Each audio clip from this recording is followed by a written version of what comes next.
carta do apóstolo Paulo aos Tessalonicenses, capítulo 3, do verso 1 até o verso de número 5.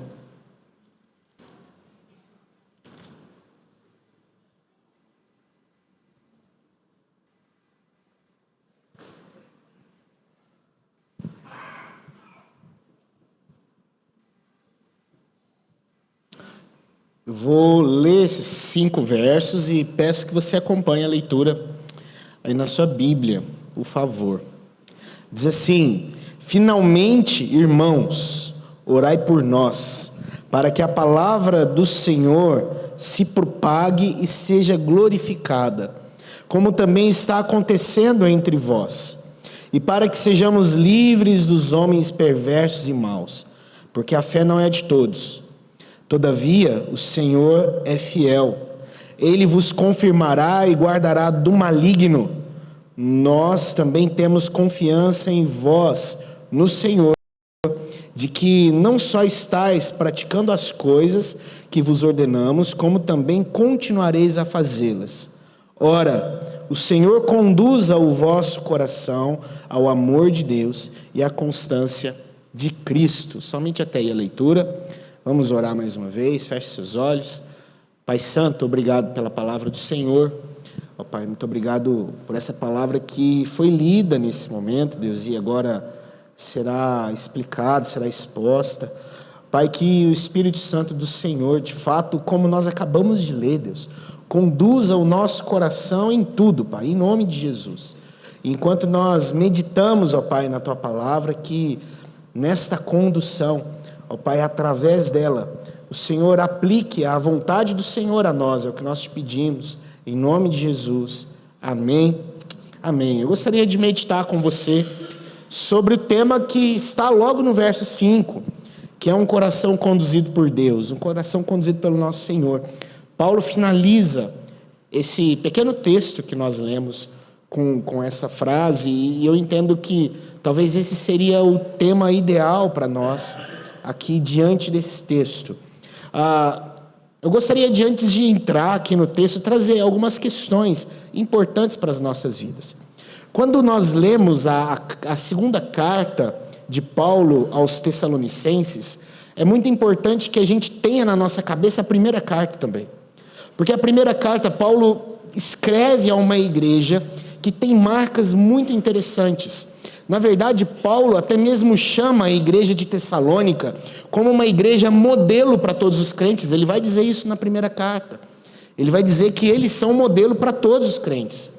E Paulo, diante disso, ele destaca algumas questões muito interessantes dessa igreja. Por que a igreja de Tessalônica é então esse modelo? Ele vai dizer lá ele vai dizer lá na sua primeira carta. Ele vai dizer que essa igreja é modelo porque ela tem marcas muito interessantes. É uma igreja marcada pela fé, amor e esperança. Logo no início da primeira carta, Paulo vai dizer e vai louvar a Deus, porque a igreja de Tessalônica era uma igreja que tinha fé, era uma igreja que tinha amor, mas também era uma igreja com esperança. Mas é interessante que quando a gente muda a página, quando a gente chega na segunda carta, a gente vai perceber que algumas dessas marcas, elas estavam enfraquecendo na vida dessa igreja. E talvez a marca mais evidente, que se enfraquecia, que parece que estava escoando assim pelos dedos dessa igreja, é a esperança. A igreja de Tessalônica, aqui na segunda carta, era uma igreja sem esperança. Era uma igreja que já não sabia mais em quem esperar, ou como esperar. E por isso, Paulo clama a essa igreja agora, para que mantenha o seu coração firme no Senhor, para que essa esperança seja renovada dentro do coração dessa igreja. E é interessante que a falta de esperança, ela tem acontecido e tem estado presente dentro das nossas vidas. Eu não sei você, irmãos, mas parece que quando a gente olha para o nosso mundo e quando a gente olha para aquilo que nos cerca, parece que nós já não temos mais motivo para esperar mais nada. Sabe aquele que você chega, parece que eu já vi de tudo. não tem mais como piorar as coisas, não tem mais como as coisas desandarem mais. Parece que a gente chegou nesse ponto. A gente vê a nossa fé sendo atacada, a gente vê a família sendo atacada, a gente vê tantas outras coisas concernentes a nós, ao cristianismo, a nossa vida espiritual sendo atacadas, e a gente olha e percebe que parece que já não é mais possível ter esperança em nada mais. Mas Paulo nos chama aqui a renovar, a ter um renovo desta nossa esperança. A falsa esperança, ela às vezes nos conduz a um caminho de total desilusão, mas a verdadeira esperança, ela nos conduz a um caminho para sermos fortalecidos em Deus e fortalecidos em Cristo. A igreja de Tessalônica estava cheia de pessoas que ensinava aqueles irmãos, dizendo que eles não precisavam mais ter esperança na vinda de Jesus Cristo. Havia alguns mestres dentro da cidade de Tessalônica que diziam que, na verdade, Jesus Cristo já havia voltado e que aquela igreja tinha ficado. Então, que eles não podiam mais ter esperança na eternidade. Eles não mais podiam ter esperança no céu. Eles não mais podiam ter esperança na nova vida que está em Cristo Jesus, porque Cristo já havia voltado. Mas Paulo diz e chama essa igreja a renovar essa esperança no seu Deus e em Cristo Jesus. Paulo chama essa igreja a, de fato, renovar a sua esperança na palavra de Deus e no Deus que prometeu o que prometeu na sua palavra. Porque esse Deus, ele não mente. Porque esse Deus, ele leva até o fim as suas promessas. Por isso nós podemos sim confiar e esperar nas palavras desse Deus. E Paulo chama essa igreja a renovar as suas esperanças. Na verdade, é interessante que ensinamentos falsos, eles têm mesmo o costume de tirar de nós a verdadeira esperança. Mas quando nós olhamos para a palavra de Deus e para o Evangelho, como de fato é o Evangelho, a nossa esperança, ela é renovada. A nossa esperança, ela é fortalecida. A nossa esperança, ela é trazida à tona, cheia de força. Existem no nosso meio vários ensinamentos que empurram a nossa esperança para longe. A gente tem a teologia da prosperidade, que gera medo com a vida material. Tudo é material, tudo é palpável, e quando não há bênção de Deus. A gente tem a teologia da libertação, que conduz as pessoas a um medo elevado das forças espirituais malignas, que sim, a gente precisa mesmo entender que há um mundo espiritual, que há sim Satanás e seus demônios que intentam contra os crentes, mas nós não podemos nos esquecer que na cruz e por Deus, lá no princípio, Gênesis capítulo de número 3, verso 15, a vitória sobre eles já foi decretada. Nós não podemos nos esquecer disso. Há também o romanismo presente no nosso meio, o apreço pelas obras, na mediação de um homem que se coloca na posição de Deus ou de representante de Deus no meio do mundo, no meio das pessoas que endeusam. Há também aqueles que disseminam incertezas quanto à nossa salvação, uma salvação que, dependendo da nossa vida, nós perdemos, dependendo da nossa vida, nós ganhamos, e vivemos nesse pêndulo, perdemos, ganhamos, perdemos, ganhamos, e gera medo, gera incerteza, gera falsa esperança.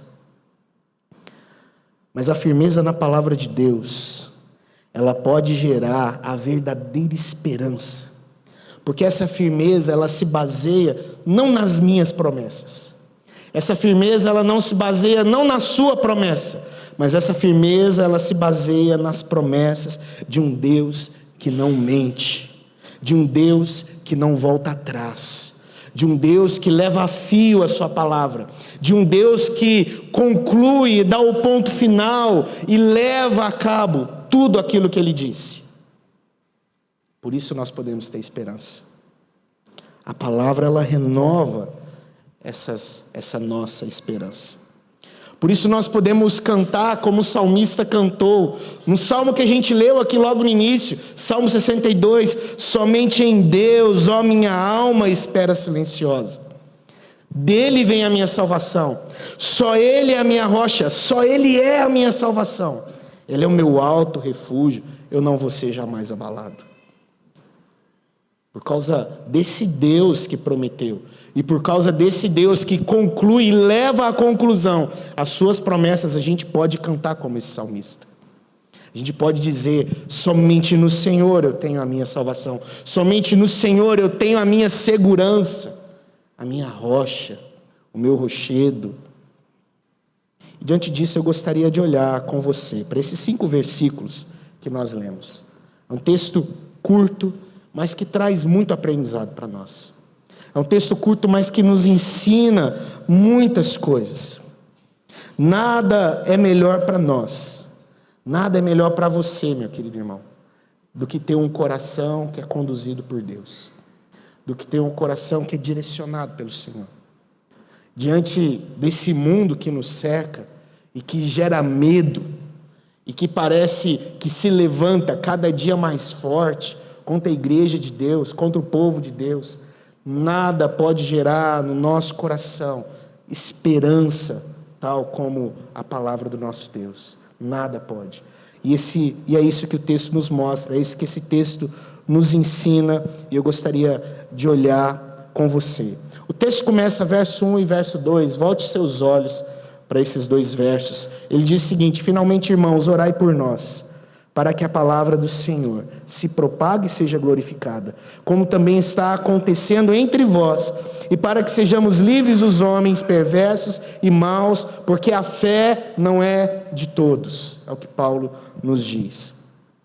O versículo ele nos ensina, ele inicia indicando uma conclusão. Paulo diz, finalmente, irmãos, apesar de não ser o final do capítulo ainda, Paulo está concluindo o capítulo, mas a ideia aqui é como se Paulo tivesse, sabe quando você está fazendo, quem já fez Enem aqui, sabe muito bem o que é isso, quando você está lá naquela redação do Enem, e você está chegando nas linhas finais da redação, e você lê toda, se der tempo, né, óbvio, você lê toda a sua redação, e você começa então a concluir aquela redação, você começa então a chegar nos seus argumentos finais, nas suas conclusões, daquela sua dissertação. O que Paulo está fazendo aqui é mais ou menos isso.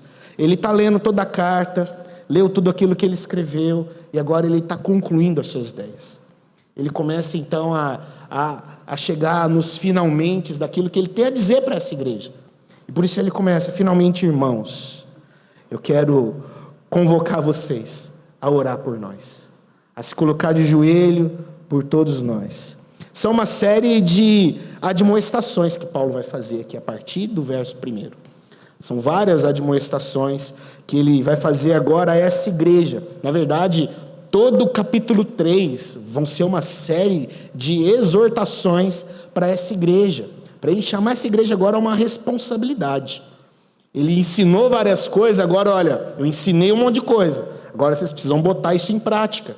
Vocês precisam orar, vocês precisam confiar em Deus, ter o coração de vocês conduzido pelo Senhor. É isso que ele vai fazer nesse momento aqui agora, mostrando não só a ideia da graça de Deus e da soberania de Deus que ele ensinou dentro dessa carta, mas trazendo a nossa responsabilidade diante disso. Deus é soberano, Deus é gracioso, Deus é bondoso, mas vocês precisam agir também, vocês precisam orar, vocês precisam confiar nesse Deus, vocês precisam orar pela evangelização, para que o evangelho se propague. Então ele chama a igreja para essa responsabilidade. E a primeira é, orai por nós. Orai. Paulo ele não coloca uma condição para a igreja. Olha, bem que vocês podiam orar mais um pouco. Não, ele coloca uma ordem. Orem. Orem por nós. Estejam em oração por nós. A ideia aqui é de uma ordem, um imperativo, para que a igreja ore e aqui por nós, pelos obreiros, pelos apóstolos, por aqueles que pregam o Evangelho, orem por eles, orem por aqueles que pastoreiam vocês, orem para que o Evangelho se expanda, orem para que o Evangelho alcance novas pessoas. Vocês precisam orar por isso. Vocês precisam colocar diante de Deus esse motivo de oração. E aqui já fica para nós o primeiro ensinamento, queridos. Como eu disse, nós olhamos para o nosso mundo, nós olhamos para a nossa realidade, nós vemos um mundo perecendo sem Deus, nós vemos governantes, pessoas se levantando contra a igreja, dizendo que a igreja está cultuando a Deus do jeito errado, dizendo que a igreja está lendo a Bíblia do jeito errado, dizendo que a gente deveria ler a Bíblia de outra forma, pregar de outra forma, mas nós não oramos para que o Evangelho propague, se expanda, cresça, alcance novas pessoas. Precisamos orar por isso. A gente olha, perde as esperanças, mas não age, não faz nada. Às vezes a gente só manda as notícias lá do G1 no WhatsApp, olha que absurdo que vão fazer com a igreja, mas a gente não ora, a gente não se coloca diante de Deus, a gente não busca o Senhor, a gente não ora pelos pastores, a gente não ora pelos missionários, a gente não ora pelos evangelistas, não ora por nós, para que a gente abra a boca e fale do Evangelho. A gente não age. O que Paulo nos chama a fazer aqui é justamente isso. Orem para que o Evangelho cresça. Ore para que o Evangelho se propague. E ele diz justamente isso, para que ela se propague e seja glorificada. Para que ela não só corra, a ideia aqui é justamente isso, como se a palavra de Deus fosse um corredor, corresse e alcançasse, e ela corra e alcance corações. É o que Paulo está dizendo, confirmando aquilo que ele vai dizer lá no capítulo 2, verso 13 e verso de número 15. Essa palavra será coroada, enquanto essa palavra avança, ela está sendo glorificada. Enquanto essa palavra corre, ela está sendo glorificada. Ela não foi feita para ficar guardada dentro de uma caixa, num bolso, debaixo do sovaco. Ela não foi feita para isso. Ela foi feita para correr, para andar, expandir, ser propagada. Fazendo isso, essa palavra é glorificada. Fazendo isso, essa palavra é coroada. É o que Paulo diz. A palavra do Senhor é glorificada quando ela é aceita com a genuína fé, de modo que ela começa a adornar a vida do crente. É o que Paulo está dizendo. Essa palavra precisa correr, alcançar coração. E aí, alcançando o coração, ela adorna o crente. Ela é glorificada. Deus é glorificado. Cristo é glorificado. É o que Paulo diz. Ele continua dizendo que tem sido assim entre vocês. A igreja de Tessalônica era uma igreja que orava e expandia o Evangelho. Vocês precisam orar pela propagação da palavra, pois ela nos livra dos homens maus. É o que Paulo vai dizer aqui no nosso texto. E para que nós, verso 2, sejamos livres dos homens perversos e maus. Porque ele diz, a fé não é de todo mundo. Tem gente que não vai botar sua fé em Deus nunca. E nós precisamos ser livres desse povo. É o que Paulo diz. A fé, ela não é de todos. Por isso vocês precisam orar. Os perversos, eles não vão responder com fé genuína. Os perversos, eles não vão responder ao chamado de Jesus Cristo. Por isso vocês precisam orar. Orem para que a gente se veja livre deles. Ore. Jesus ensina algo parecido lá em João capítulo 8. João capítulo 8, versos 31 e 32, ele diz, disse, pois, Jesus aos judeus que haviam crido nele, se vós permanecerdes na minha palavra, vocês são verdadeiramente os meus discípulos, e conhecereis a verdade, e a verdade é quem vai trazer a vocês liberdade. Vocês precisam conhecer, mas vocês precisam permanecer nela.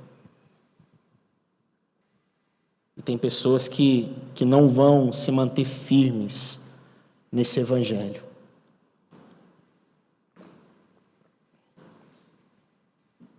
E quanto a estes que se levantam, Paulo diz no verso 3, veja o que ele diz no versículo de número 3.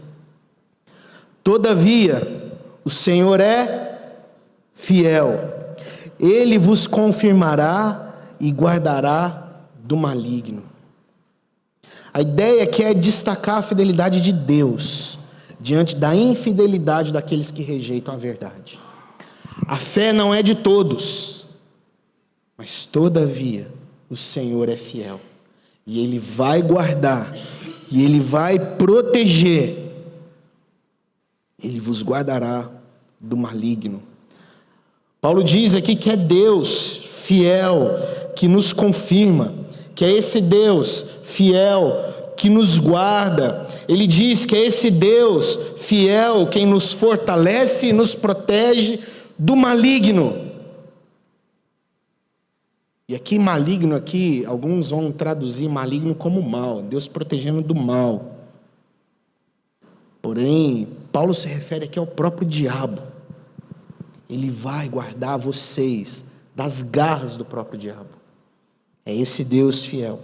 Ele fortalece vocês, Ele segura vocês, Ele protege vocês. É Ele quem confirma, é Ele quem solidifica, é Ele quem firma os pés de vocês. Por isso o salmista diz, lá no Salmo de número 121, eleva os olhos para os montes, de onde me virá o socorro? E ele mesmo responde, o meu socorro ele vem do Senhor, que fez o céu e a terra. Ele não permitirá que os teus pés vacilem, não dormitará aquele que te guarda. É certo que não dormita nem dorme o guarda de Israel. O Senhor é quem te guarda, o Senhor é a tua sombra à tua direita. De dia não te molestará o sol, nem de noite a lua. O Senhor te guardará de todo mal, guardará a tua alma. O Senhor guardará a tua saída e a tua entrada desde agora e para todo sempre. Esse Senhor que é fiel. Todavia, enquanto alguns são infiéis a Deus, o nosso Deus ele é fiel para nos guardar, nos proteger e nos livrar de todo mal, inclusive do próprio diabo. Ele é fiel para isso. Verso 4 ele continua, nós também temos confiança em vós, no Senhor, de que não só estáis praticando as coisas que vos ordenamos, como também continuareis a fazê-la. Agora ele volta mais uma vez para a responsabilidade da igreja. Ele diz, olha, vocês precisam orar para que Deus nos guarde, nos proteja, mas não se esqueçam, Deus é fiel, e Ele guarda mesmo, Ele protege mesmo, Ele sustenta mesmo. Mas ele continua, mas agora vocês precisam ter confiança nesse Deus. Vocês precisam agora estar firmes nele também. Vocês precisam agora crer nele, crer na palavra dele, crer nesse Deus. Paulo diz para ter confiança em Deus, de que os tessalonicenses não só praticarão essas coisas, mas eles vão continuar a fazer, continuem a confiar em Deus. Não percam a esperança de vocês, como vocês têm perdido. Não percam as esperanças. Continuem firmes no Senhor. Paulo está certo disso. Paulo está certo desse Deus que guarda. Esteve uma pessoa que experimentou a proteção de Deus. Essa pessoa foi o apóstolo Paulo. Paulo diz, numa carta que a gente está bem familiarizado com ela, Filipenses capítulo 1, verso 6, ele diz, eu estou plenamente certo de que aquele que começou a boa obra em vós, há de completá-la até o dia de Cristo. Não percam a esperança. Permaneçam firmes nessa verdade. Permaneçam confiantes nessa verdade. Ele protege, Ele segura vocês. Ele mantém vocês. Confiem nele. O Evangelho, quando ele alcança o coração daquele que foi chamado por Deus, a obra da regeneração transforma aquela pessoa. O Espírito Santo, ele pega essa palavra, ele aplica a vida daquela pessoa. dando a possibilidade de vida, conduzindo essa pessoa à salvação, conduzindo essa pessoa à santificação. É Deus realizando o seu propósito. É Deus realizando o seu propósito. Tem um trecho de um documento muito antigo da igreja, e que ele diz o seguinte: Deus realiza seu bom propósito nos eleitos, e opera neles a verdade, a verdadeira conversão da seguinte maneira: Ele faz com que ouçam o evangelho mediante a pregação, e poderosamente ilumina suas mentes pelo Espírito Santo, de tal modo que possam entender corretamente e discernir as coisas do Espírito de Deus. Mas pela operação eficaz do mesmo Espírito regenerador, Deus também penetra até os recantos mais íntimos do homem. Ele abre o coração fechado e enternece o que está duro, circuncida o que está incircuncido e introduz novas qualidades na vontade. Esta vontade estava morta, mas Ele a faz reviver. Era má, mas Ele a torna boa. Estava indisposta, mas Ele a torna disposta. Era rebelde, mas Ele faz obediente. Ele move e fortalece a vontade de tal forma que, como uma boa árvore, seja capaz de produzir frutos de boas obras. A vontade que é renovada, portanto, não apenas é acionada e movida por Deus, mas sob a ação de Deus, torna-se ela mesma atuante. Por isso também se diz corretamente que o homem crê e se arrepende mediante a graça que ele recebe. Vocês precisam permanecer nisso. Vocês precisam permanecer nessa salvação, nessa confiança, nessas promessas desse Deus que operou essa salvação em vocês. Não deixem isso passar, diz Paulo. Não deixe isso ir embora. Não percam a esperança de vocês. Nós precisamos entender isso.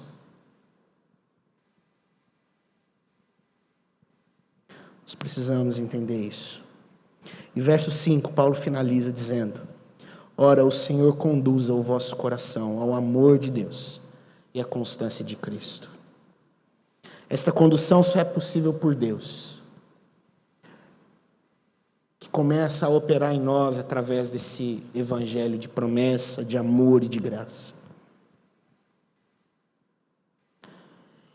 Somente através desse evangelho nós somos conduzidos quanto ao que de fato é viver. Essa condução nos move ao amor do Pai, e esse amor é grandioso. O verso 16 nos mostra que Ele nos deu eterna consolação e boa esperança pela graça desse Deus.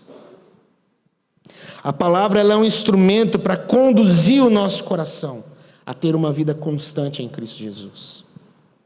Ela é suficiente para isso. O Senhor conduza o vosso coração. O Senhor conduza a sua vida. O que Paulo ensina está nos mostrando aqui dentro dessa carta, dentro de todo o contexto dessa carta, a situação da igreja, também como a situação do próprio Paulo, que estava aqui afugentado, que esta constância nada mais é do que uma graça para suportar todo e qualquer tipo de peso. O Senhor conduza vocês. Que o Senhor conduza o coração de vocês. Porque quando Deus conduz o nosso coração, Ele nos dá uma graça tão poderosa que nós somos capazes de suportar qualquer carga que vier contra nós. Que nós somos capazes de suportar qualquer peso que venha contra a igreja, que venha contra a sua vida, quando o nosso coração ele é conduzido por Deus. Várias vezes Paulo vai usar esse termo nas suas cartas, várias vezes. Várias vezes ele vai mostrar esse termo juntamente com a hostilidade. E essas hostilidades que os seguidores de Cristo vão enfrentar. Romanos 5, verso 3 e verso 4. Paulo vai falar sobre a perseverança no meio da tribulação. Em Romanos 15, verso 4 e verso 5, ele vai falar sobre a perseverança em meio à injúria. Em 2 Coríntios, capítulo 1, verso 6, ele vai falar sobre a perseverança em meio ao sofrimento. Em 2 Coríntios, capítulo 6, verso 4, ele vai falar sobre a perseverança em meio à aflição. Em 2 Coríntios, capítulo 12, verso 12, ele vai falar sobre a perseverança em meio à perseguição e à angústia. Em 2 Tessalonicenses, capítulo 1, verso 4, ele vai falar sobre a perseverança em meio à perseguição. Em 1 Timóteo, capítulo 6, verso 11, ele vai falar sobre a perseverança em meio ao bom combate da fé. Em 2 Timóteo, capítulo 3, verso 10, ele vai falar sobre a perseverança em meio à perseguição e ao sofrimento. Não é uma vez, não são duas vezes, que Paulo vai dizer que essa perseverança, que é o coração conduzido por Deus, é Deus dando graça ao seu povo para suportar qualquer peso que venha contra o seu povo. É o próprio Deus. Assim como o próprio Cristo correu a corrida com a perseverança proveniente de uma firmeza em Deus, suportando a cruz, sendo desprezado, sendo cuspido, também nós, em meio às nossas aflições, devemos seguir essa mesma trajetória. A mesma trajetória. Devemos olhar para Jesus e seguir seu exemplo. Olhar para Cristo e ter Cristo como exemplo. Gostaria de finalizar, queridos, relembrando alguns pontos importantes para nós. Quando o coração humano ele é direcionado através da palavra e pela palavra desse Deus, para esse amor, o resultado sempre vai ser obediência. O resultado sempre vai ser esperança. E o resultado sempre vai ser perseverança em Deus. Esse amor, ele não é, entenda uma coisa, esse amor, ele não é só um atributo de Deus. Não é só alguma coisa que vai acionar uma atitude em Deus que vai ser favorável para você. Esse amor é a própria força de Deus. Esse amor é o próprio agir de Deus. É a dinâmica de Deus.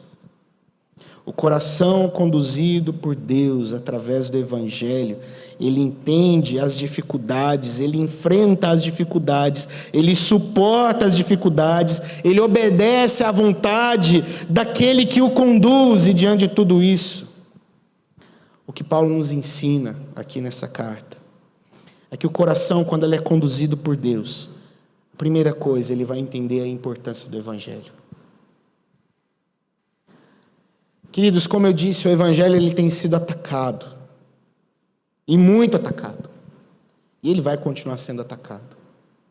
A palavra de Deus, ela não nos diz outra coisa, mas Paulo nos convoca aqui a orar por isso, para que o Evangelho se propague e seja glorificado, alcance pessoas e seja coroado, adorne corações, glorifique a Jesus. Nós precisamos orar por isso. Paulo diz que nós precisamos orar especificamente por isso. Especificamente. Às vezes nós oramos por tantas coisas, mas somos convocados agora a orar por esse avanço, por esse crescimento,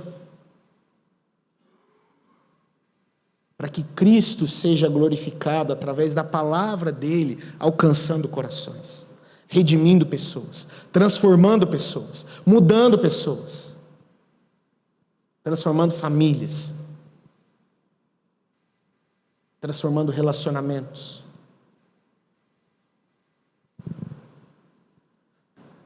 Precisamos orar por isso. Precisamos orar por isso. Precisamos nos colocar diante de Deus. Se há desesperança, a única coisa que pode renovar a esperança é o Evangelho e nada mais. O coração conduzido por Deus, ele é confiante. Ele descansa no Senhor. Ele sabe que mesmo diante da infidelidade do mundo, Deus permanece fiel, porque todavia Deus é fiel para nos guardar. Todavia Deus é fiel. Como eu disse, nós temos percebido inúmeras barreiras que se levantam contra a igreja. Se levantam contra nós. Sempre foi assim. Se você nunca percebeu, volte a ler sua Bíblia. Sempre foi assim. Mas o que Paulo diz no verso 3, sempre foi verdade também. Todavia, o Senhor é fiel, Ele vos confirmará e Ele guardará.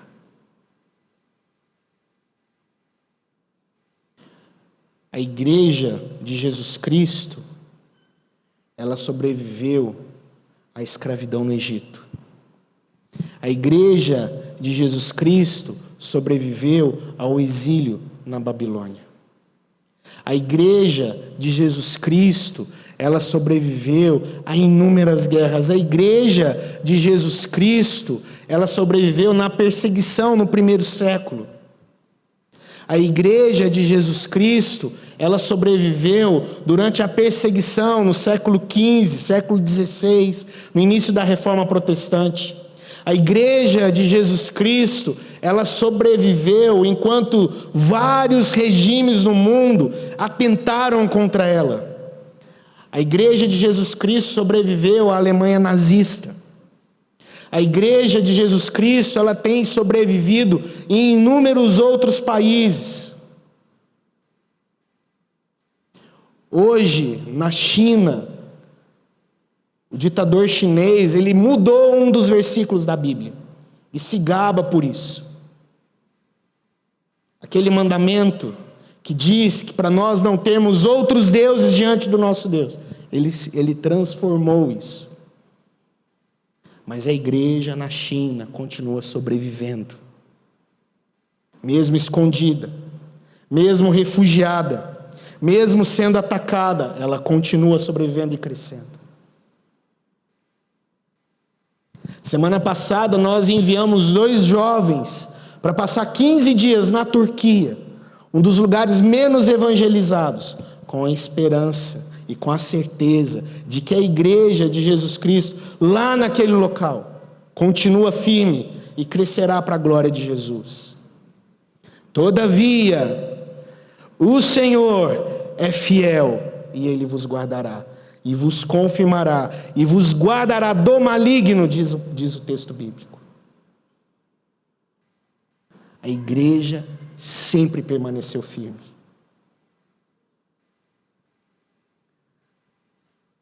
Podem atentar contra as vidas, podem destruir prédios, mas o Evangelho continua percorrendo.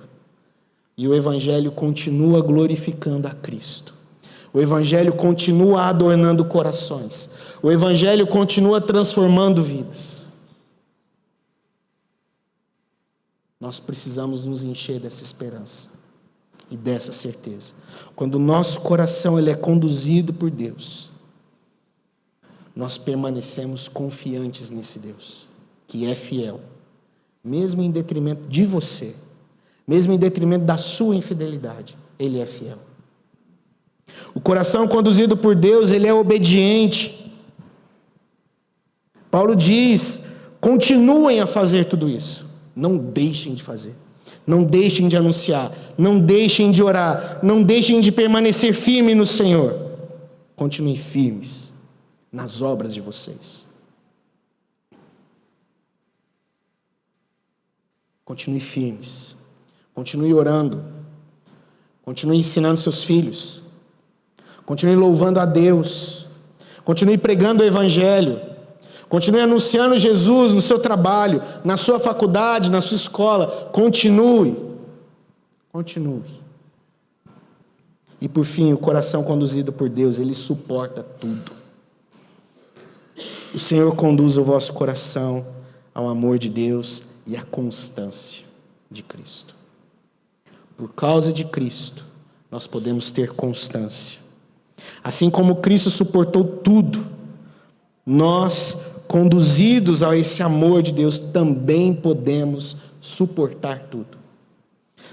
Também podemos aguentar tudo.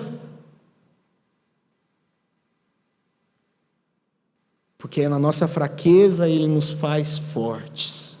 E louvado seja Deus por isso. Glórias ao nosso Deus por isso. Tudo suportamos.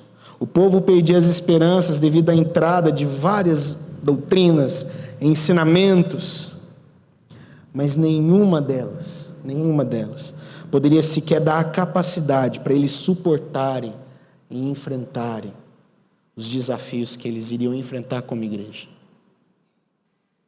Nada que a gente cria, queridos, nada que a gente invente, a não ser o Evangelho de Jesus Cristo, ele pode nos fortalecer ao ponto de nós sermos capacitados para enfrentar todo tipo de dificuldade que se levanta contra nós. Que Deus abençoe sua vida em nome de Jesus. A minha oração é que o seu coração, que sua vida seja conduzida por esse Deus. Que você ore para que o Evangelho ele cresça mesmo.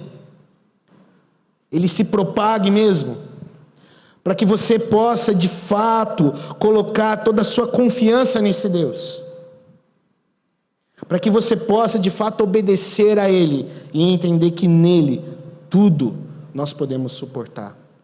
Para a honra, glória e louvor desse nosso Deus. Amém? Deus te abençoe em nome de Jesus. Deus te fortaleça em nome de Jesus. Vamos colocar de pé. Nós vamos louvar a Deus com mais uma canção nesse momento.